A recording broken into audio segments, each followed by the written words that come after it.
खिचड़ी खियाई हो महंगाई का जमाना।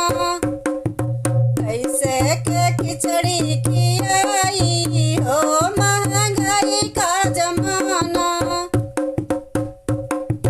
रुपया महंगा भई पैसा महंगा भई।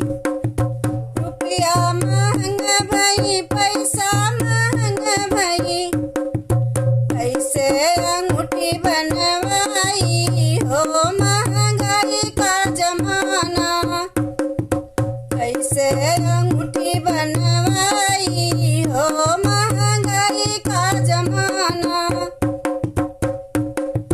कैसे के खिचड़ी खियाई हो महंगाई का जमाना। रुपया महंगा भई पैसा महंगा भई।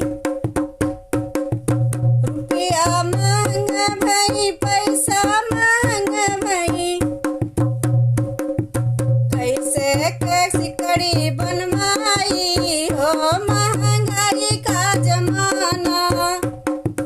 कैसे के सिकड़ी बनवाई हो महंगाई का जमाना। कैसे के खिचड़ी खियाई हो महंगाई का जमाना।